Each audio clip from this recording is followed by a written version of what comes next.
Complete setting ulit, tsaka parang pa yung binarad ako may nasakit dito sa bandang ito na yung bili ko. Sa blade? Oo, ito madali lang yan. Sanay lang sila yung parang nakakita yung ulo. Na ano po? Parang mas masakit ang aking ulo pagkaano dito. Okay.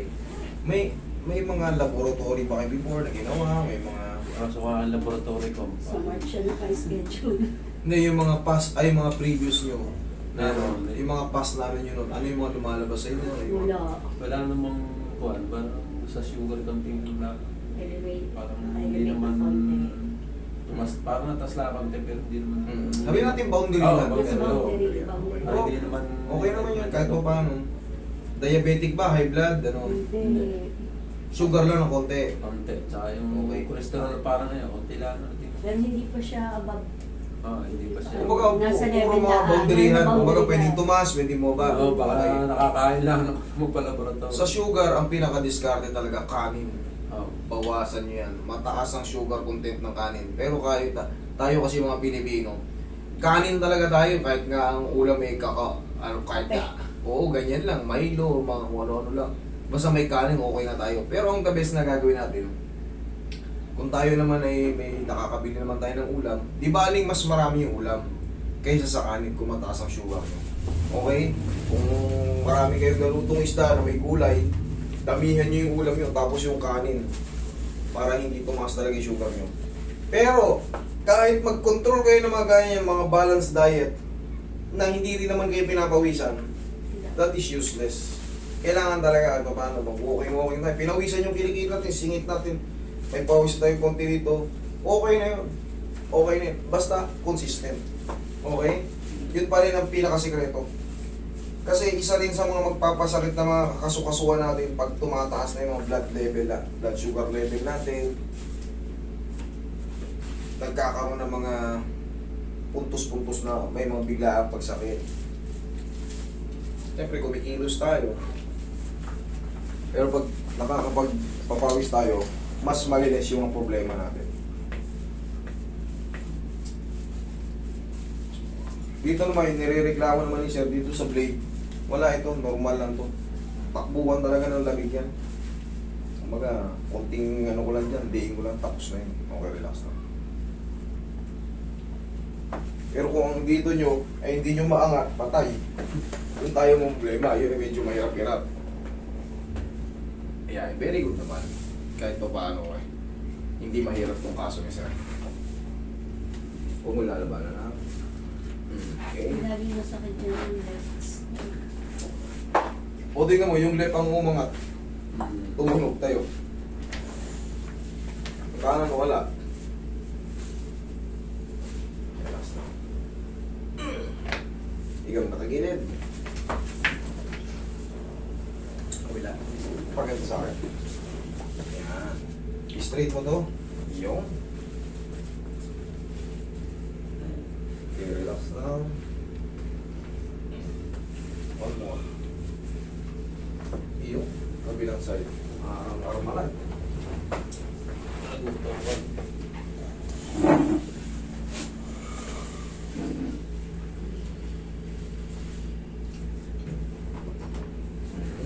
One more ulit. Okay bang pectus yun eh? Diba? Tapa. Yun, sa taas yun eh. Pag pinihit ko kayo ulit, sa pinakababang baba.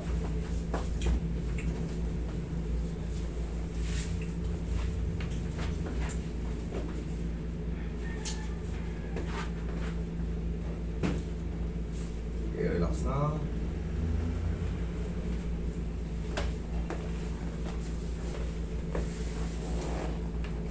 Relax lang, laglag mo lang katawan mo. Yan, sige pa. Yan.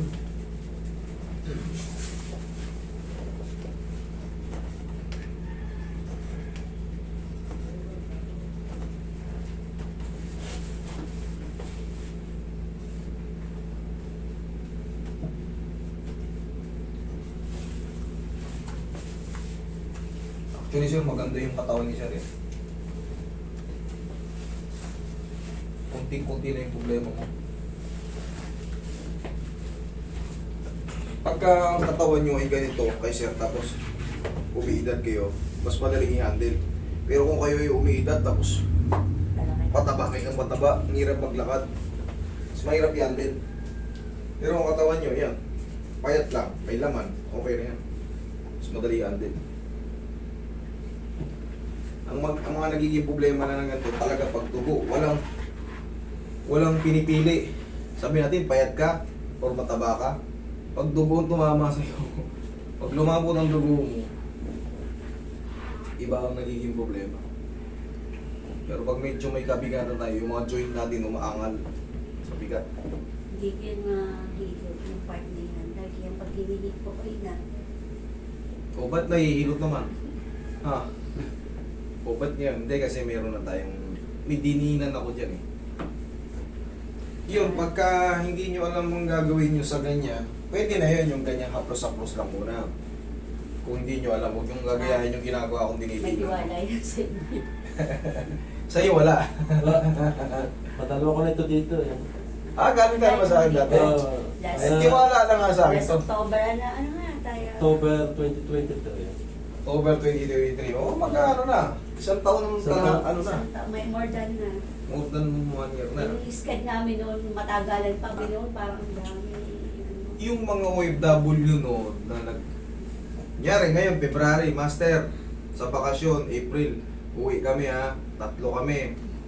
Galing kami Canada, Master, galing kami ng US, 7 kami, sama ko yung mga nanay tatay ko. Master, galing kami Kuwait, 3 kami, magpapamilya. Siyempre, sa daming bansa ng ng mga OFW, nare-reserve namin yung Ang nangyari nun, napupuno. Ngayon, kaya tingnan nyo, advance. Dati, pag nag-book kayo, Parang nung magbala kami 3 buwan na, April, October pa kami na. totoong nangyari yun. Pero ngayon ginawa namin sa mga kapwa ko OFW, OFW rin ako eh. Umuwi muna kayo. Yun ang pinakasagot. Binago ko na kasi. Umuwi muna kayo, ayusin nyo itinerary nyo rito, tsaka kayo mag-book. Kasi ang nangyayari, nung binook na nila, dumating na yung April 5. Wala. Pagdating, may kasalan pala sa kanila, may binyagan, birthday pala nung tita. Pasensya na sir, baka April 7 kami mapunta. Eh yung nag-book na yun, imbis na yung mga raming nag-book sa atin, hindi namin mabigyan kasi napuno.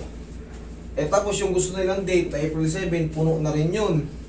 Nagkakandalit-chilit yung schedule kasi hindi nyo napuntahan yung pinakabinigay ko talaga sa inyo. Kaya ngayon, binago namin, linggo-linggo lang. Mapapansin nyo, no? Hindi na kami nagtatambak. Linggo-linggo lang. 1 linggo lang pinupuno namin, tapos yung mga OFW, sige, umuwi muna kayo, ayusin nyo muna yung mga itinerary nyo, mabilis na kayo makakabook. Isisingit ko kayo kahit anong mangyari bago kayo malis o ano. Ihaya ka, sir. Ano, hindi ko nang ipuli-puli. O ba't kami, natigilan na? Kain mo ako siya. Sige, lagay lang sa tiyan ng kamay.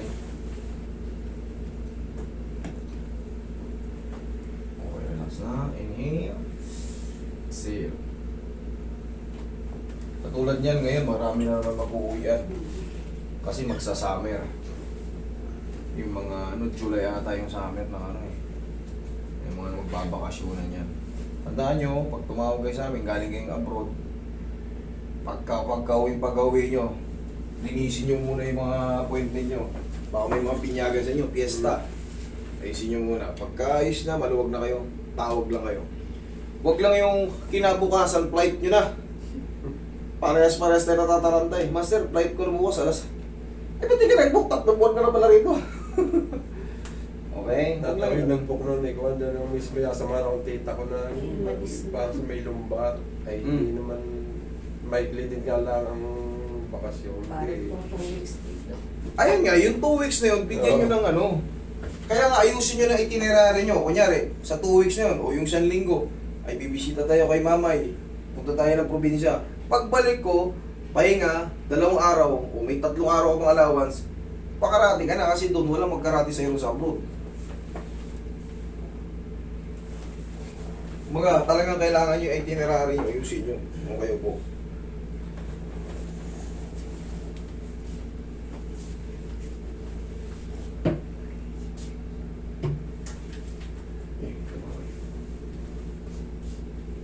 Dati yung akin, yung ako hindi, pag ako nakasandali sa yung hindi ako makatagal. Yung, Oo, wala na yun. wala na yun. Basta tamang adjustment, ayos yan. Pero kung Pero kayo- yung pagka normal, halimbawa may siya ako tutunay, parang may nalagutok dito, okay lang yun. sa ulo, Oo. pero nagkikreate ng pain, wala naman. Wala naman, parang Wala yung, parang lumutok yun. lang din ako. Wala yun. Basta tatandaan nyo, basta may lumagutok sa atin, pag wala lang, wala lang. Pero pag kayampak lumagutok, para kayong nasaktan or nahilo or ano, basta nag-create ng irritation, hindi po pwede. Kailangan tumunog siya, wala lang. Kasi may mga parte talaga sa atin ng katawan na parang may magiging regular yung mga tunog-tunog na yan. Pangkaraniwan sa tuhod, sa shoulder, sa panga, yung mga pangkaraniwang tunog-tunog eh. Lalo kung ikaw ay running to dual citizen, ay huwag na kayong magtaka pagka may mga tumutunog-tunog sa tuhod nyo kasi alam naman natin yung osteoarthritis, yung arthritis na yan, ano tayo yan, halos kakambalan ng ano natin, buhay yan eh. Binibisita. Oo, binibisita na tayo ng mga paglagutok-lagutok. Pero yun nga, meron man lagutok, ang mahalaga dapat walang pain. Pag may pain yan, pakarating nyo sa atin. Pa-adjust nyo para mawala yung pain. Basta walang pain yung tunog, okay lang. Pero pag tumutunog at sumasakit, ay wag. Palit ng posisyon. Pero nung last week, parang may... Nung sumakit yung ganito ko, pero baka ako yung, na-stress ako dahil ako yung may anxiety ako naman eh.